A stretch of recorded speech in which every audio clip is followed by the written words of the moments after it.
Hello students, in previous session we have seen how to calculate endurance limit with the help of SN curve, and for that we have seen the consideration as like in case of the SN diagram we have seen the structure like this as shown in screen. You can see I told you SF is the applied stress which is situated on a y-axis and number of cycles which are situated on a x-axis. In that case what we have seen, the A, B, C, D points are there, in which A point is the topmost point, which we can say it can be calculated by log of base 10.9 of SUT.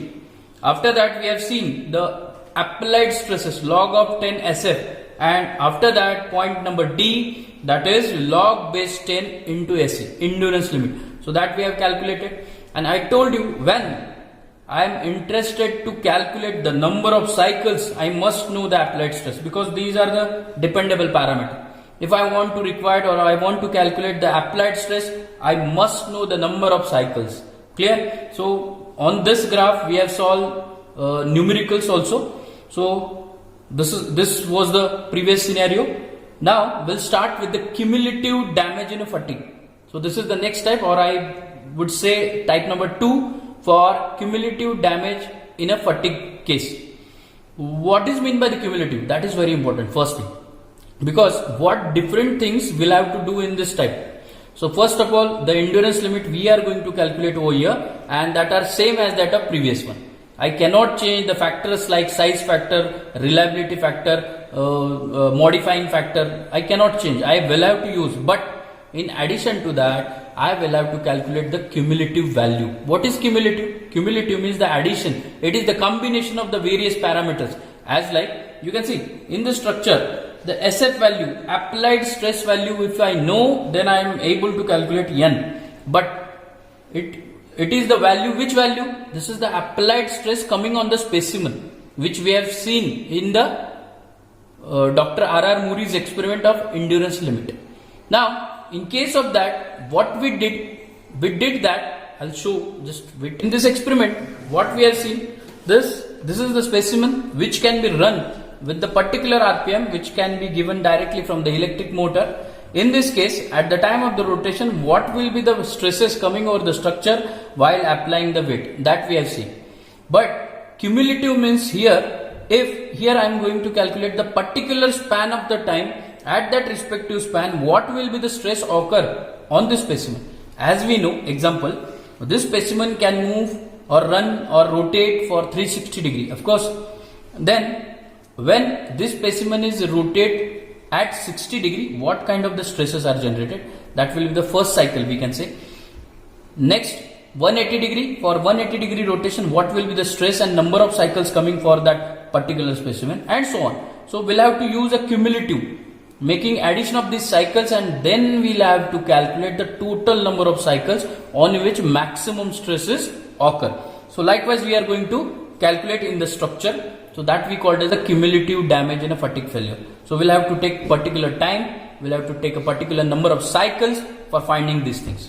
I hope this will clear from your side.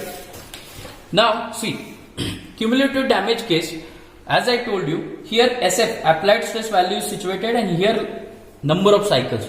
But if I increase here applied stress value, as like you can see, if I increase SF1, so this will be the stress occur for the first cycle, SF2 stress occur for second cycle, and SF3 stress, applied stress on a third cycle. So what it indicate? The various stresses which can be creating a stress for the various time span. So that is cumulative. That's why we are writing the formulation for this is, you can see, generally alpha is, we can say, the percentage of time required to rotate that particular specimen, that is percentage of time. Now N is total number of revolutions or number of cycles which can be performed by the specimen.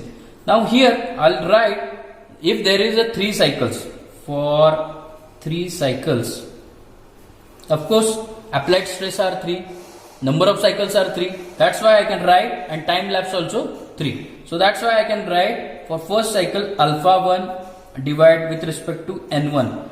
whatever be the time lapse at a particular time of cycle, at a particular period of cycle, that we'll have to consider alpha 1 by n1 plus, this is first cycle, second cycle alpha 2 by n2. It means that for the second time lapse or time span, whatever be the number of cycles covered through which stress will occur, plus alpha 3 by n3 and so on, correct, which is equal to 1 by n. In this case, the time lapse of course will have to consider which is equal to 1, and in case of n, total number of cycles, we'll have to calculate n1 plus n2 plus n3 and so on. So likewise we need to calculate. So here important, we'll have to add only this formulation in our calculation while designing the cumulative damage occurs in the specimen, that is alpha 1 by n1 plus alpha 2 by n2 plus alpha 3 by n3 and so on, whatever be the number of cycles is equal to 1 by n.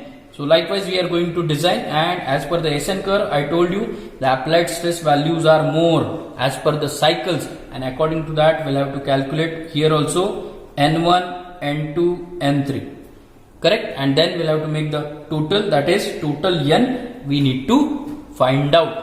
So this is just basically theoretical part related to the cumulative damage in the specimen. Generally the numerical will be asked on such kind of the things, and whichever be the process we have covered in previous numericals, same procedure we have to follow, and in addition to that I will have to add times span with respect to number of cycles. Okay, I hope this will be clear from your side. Thank you.